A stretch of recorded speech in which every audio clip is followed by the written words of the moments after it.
Hi guys, welcome to my YouTube channel. My name is Stan Ikechukwu from Javelani Technologies. Alright, in the wake of the pandemic, the whole world was pushed to embrace the internet for virtually everything. Virtually. Alright, now with more and more businesses forced to cut down physical working hours, more than half of the world's population have found themselves on the internet daily. That's about 4.6 billion people approximately. Of course, the world's population is approximately around 7.8 billion people. Now, having more than half of the world's population on the internet, you know what that entails. It means that there will be lots of cyber attacks and hacks on individual and corporate accounts.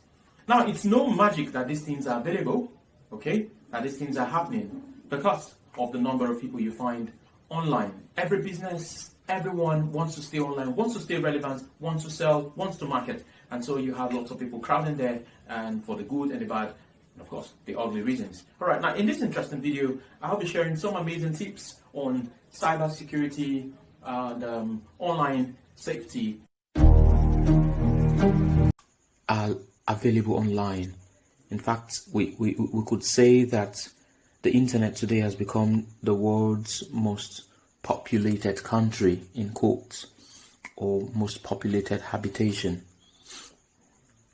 Okay, so we've got approximately 4.7 billion people on the internet daily.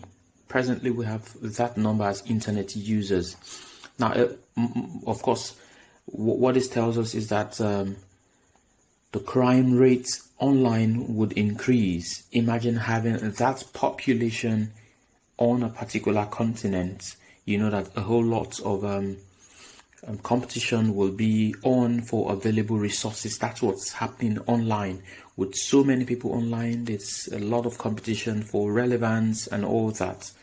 Okay, so now let's look at some of the nomenclatures that are existing. Now, looking at the malwares available, of course, the first on our list will begin with the general name for cyber attack, for cyber threats, which is malware. Okay, it's, like I said, a general name for a variety of cyber threats and attacks around the cyberspace.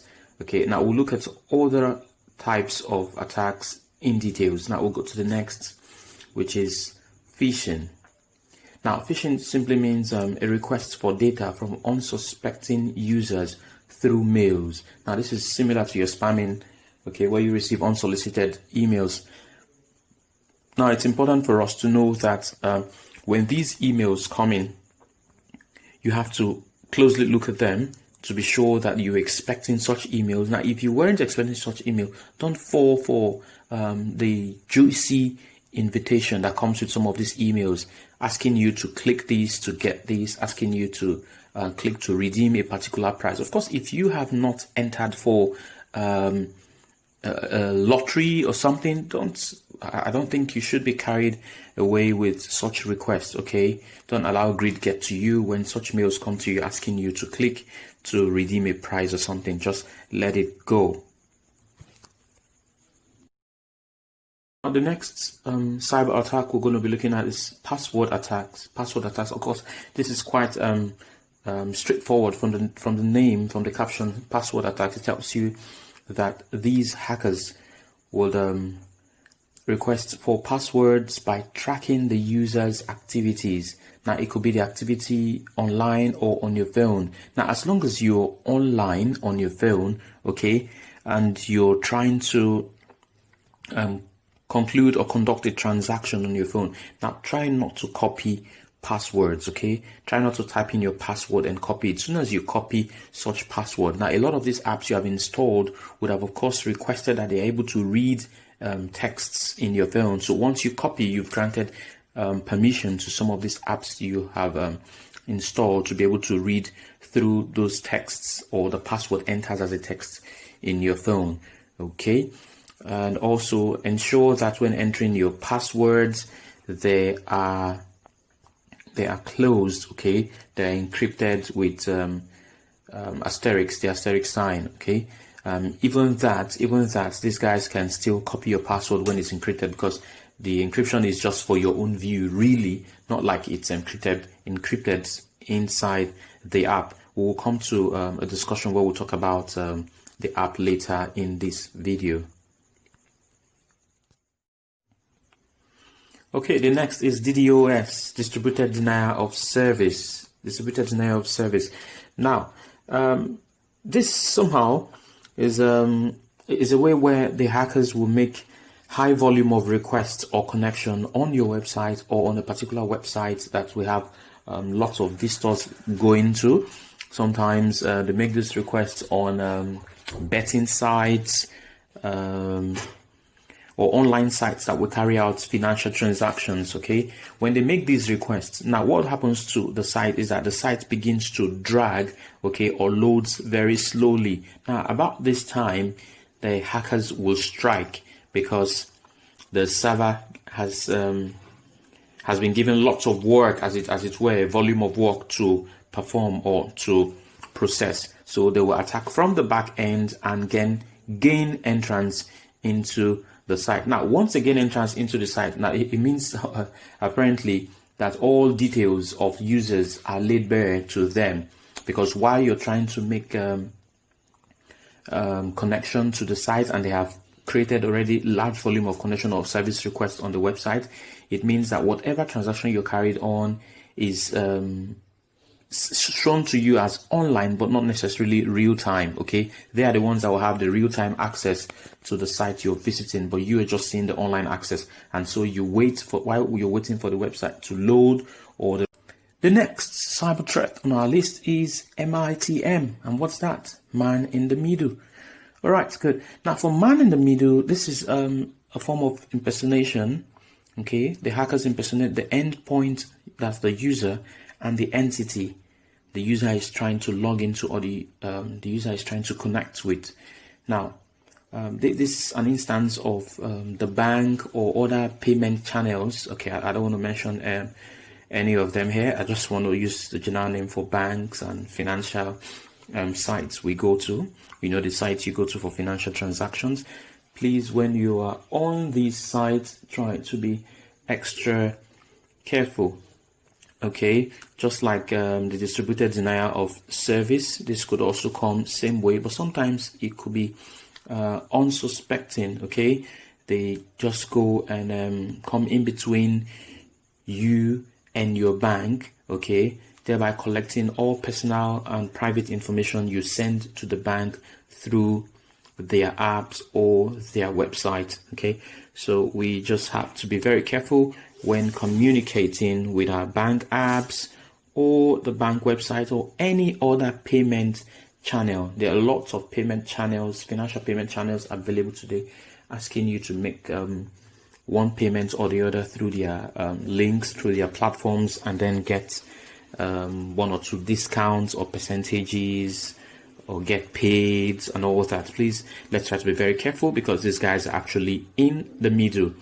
Okay, just yesterday we got a report that Twitter accounts of some prominent politicians in the US, okay, were hacked, and you know what that means. Another form of cyber threat is maladvertising.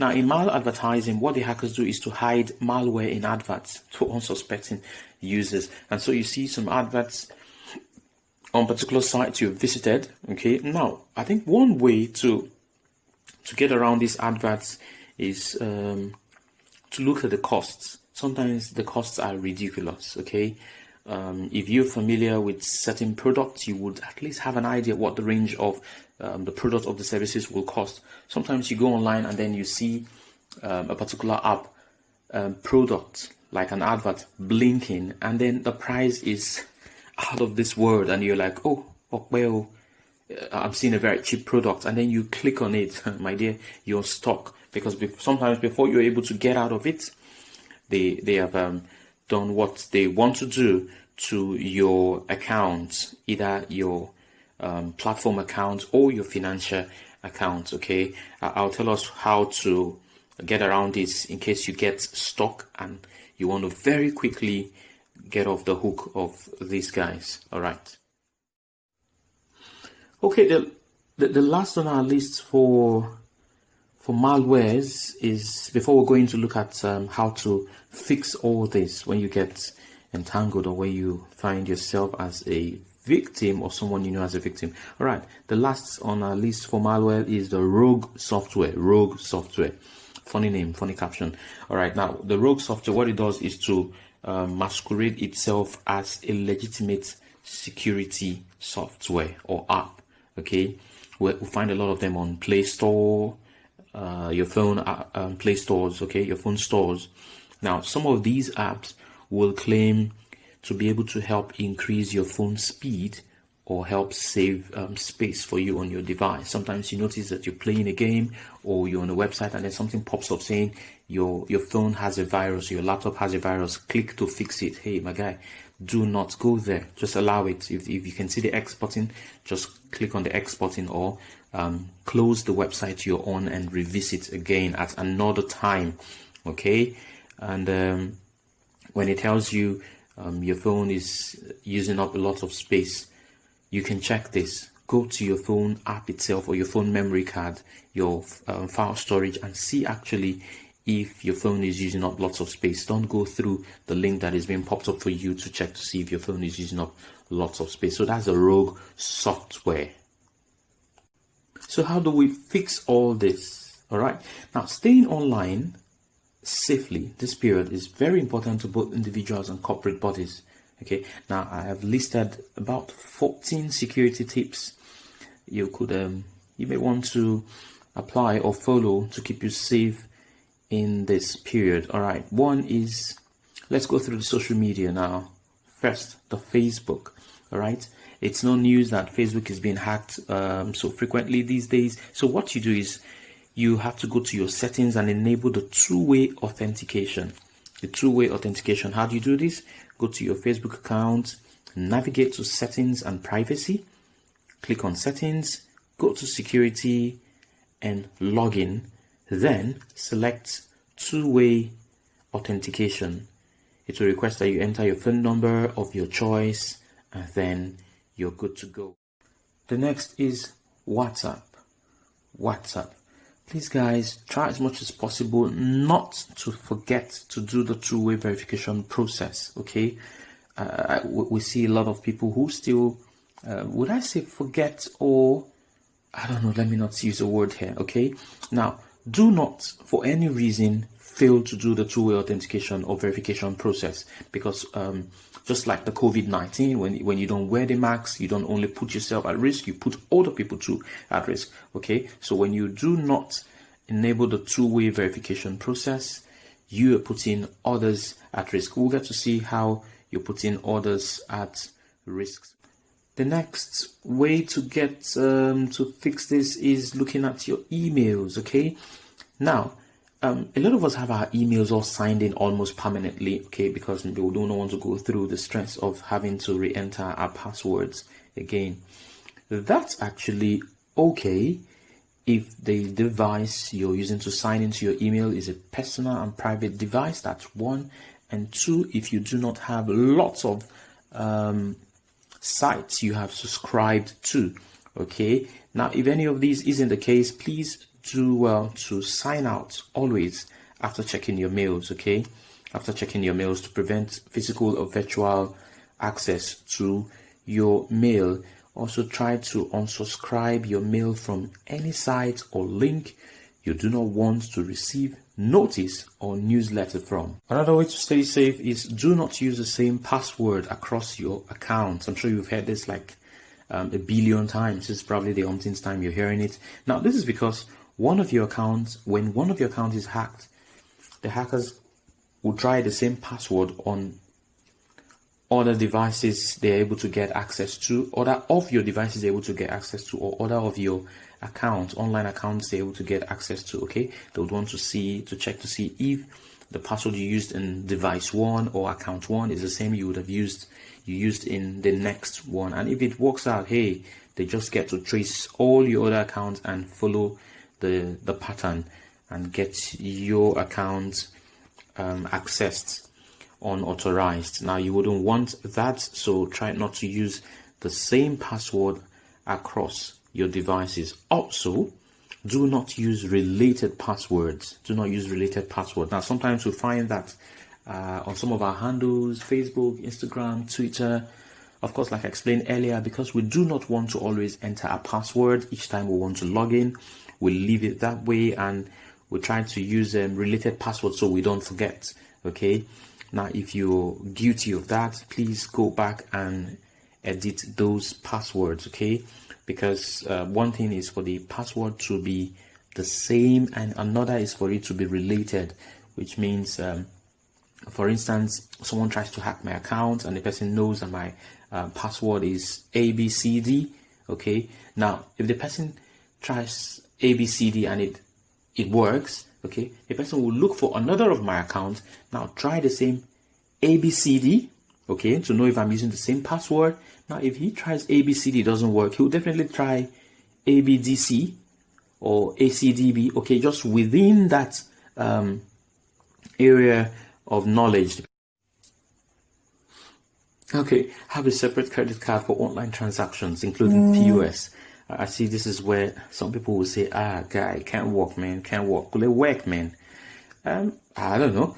You may think it will not work, but from experience, I have been a victim of this before, okay, using one particular credit card for so many online transactions, and when I got scammed, like when I got hacked, my account got hacked into, all the money in that particular account were moved out. I tell you, all the money in that particular account was moved out. I was almost stranded. Okay, that year I was going to go for my youth service, and it's a long story. So try to have a different credit card for online transaction, financial online transaction, of course. All right, and maybe you might want to also keep a particular limit to the cash that is available in the, or to the money that is available in the online accounts. Okay, you can say, okay, I want to keep a particular amount of money because of the transactions I do monthly or weekly. Okay, so that if that is taken away, it's not like your whole life savings that is taken away. Okay, all right. Now you can also try to set withdrawal limits. Okay, set withdrawal limits when you use your banking app and your credit card, so that when the credit card is stolen, you know that if you do not really have access to your phone to disable it, the person is only going to have access to maybe 1,000 naira, 2,000 naira, maximum 5,000 naira. Okay, it may be a bit stressful. I do that a lot. Okay, sometimes I forgot that I've set the withdrawal limit. When I get to the ATM and I try to withdraw, it bounces it, so I'll just have to take a space out, go to my phone, enable and increase the limit. At least it keeps me safe, however the inconvenience. Okay, this is also relevant, okay, because they can have access to our financial details using our emails. So if you're someone who does lots of online trainings, either as a trainer or as a trainee, try to have a separate email address for online trainings. Okay, you could set up one email address, call it my online trainings at gmail.com, at yahoo.com. Okay, so that keeps you safe when these guys try to hack into your mail and have access to a sensitive or financial or personal content you have in your mail. Okay, try to have a separate email account for online trainings.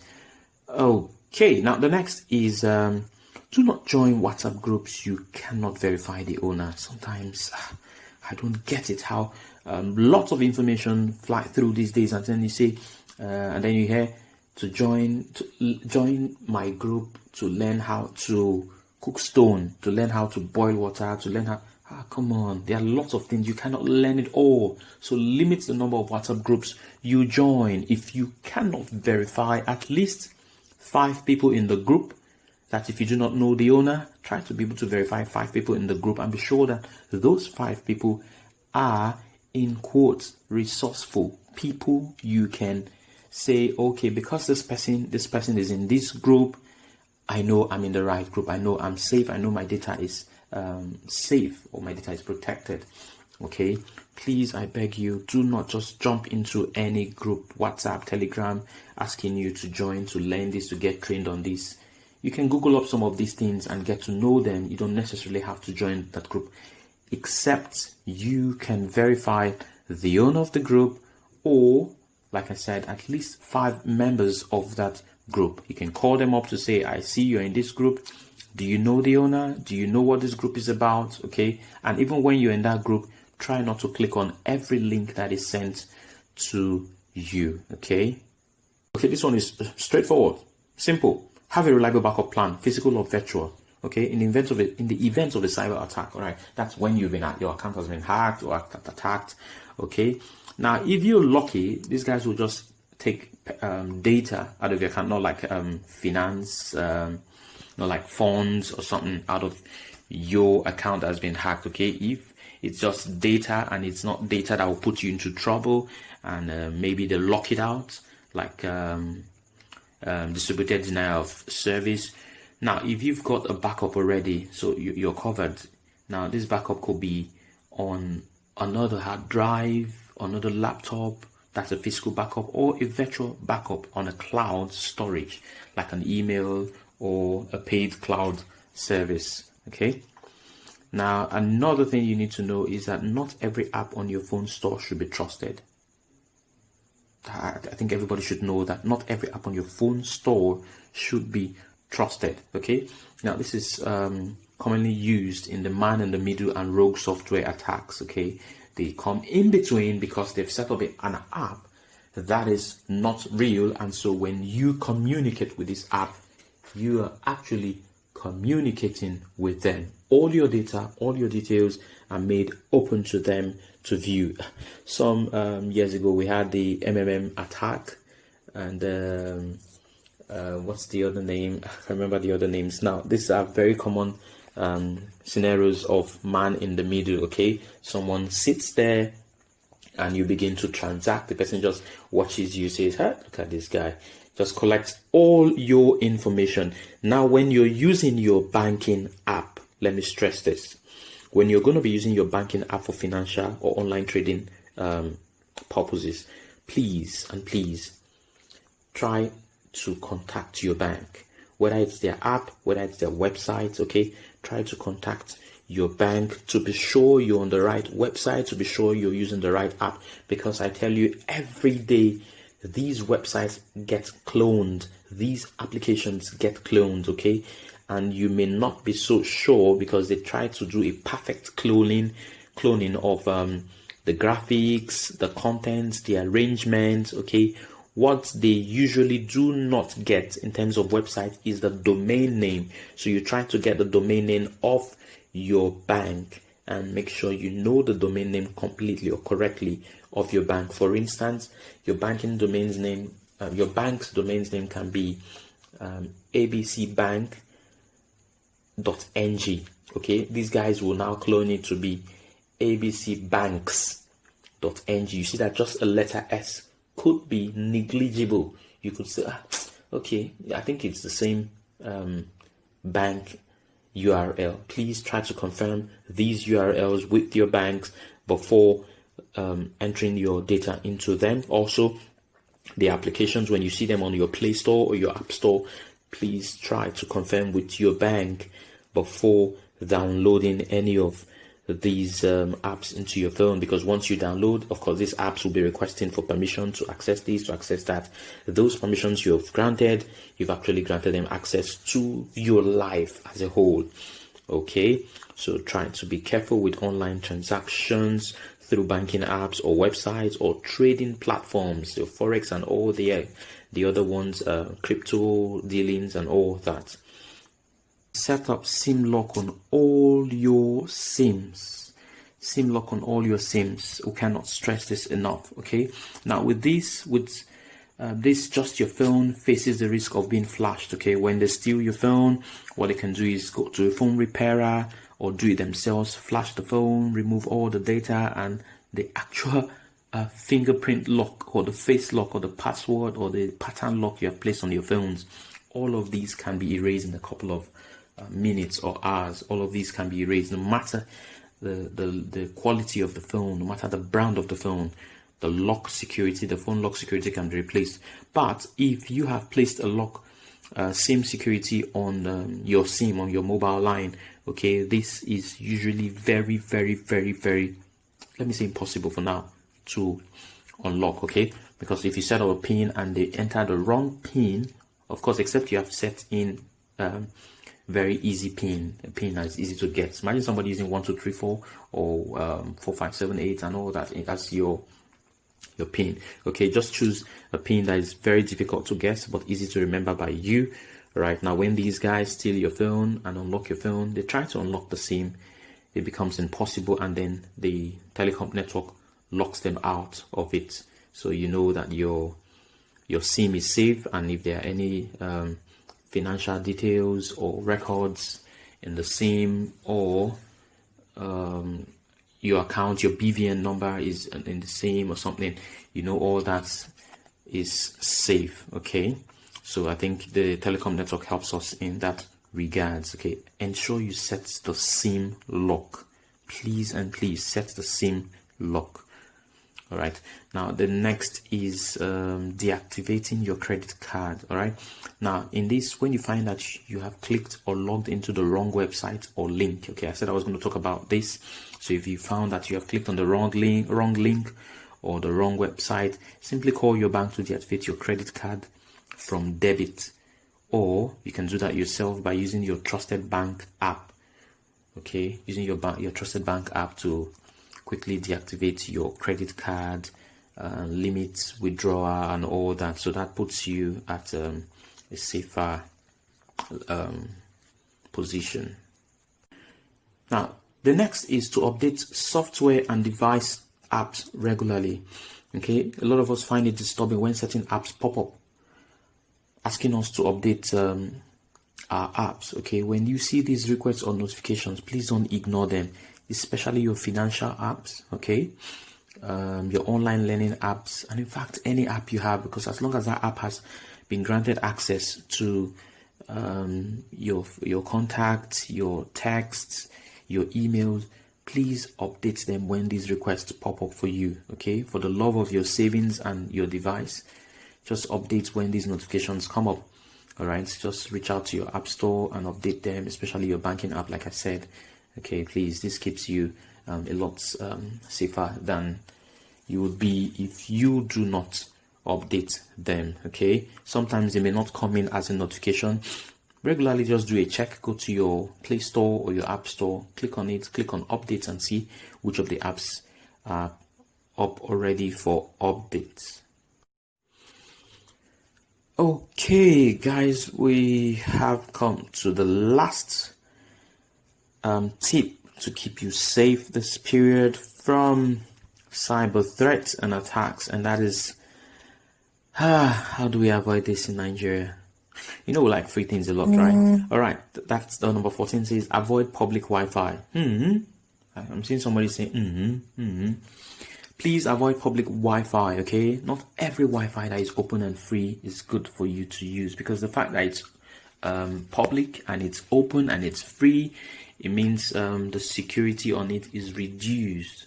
Okay, the security on that Wi-Fi is reduced. All right, now even if you are setting up your own hotspot, you would see that it's usually requests that you set password. Now, setting that password means you're protecting yourself and others who might be connecting to your Wi-Fi from cyber attacks. Now imagine if that is not done, what it would entail.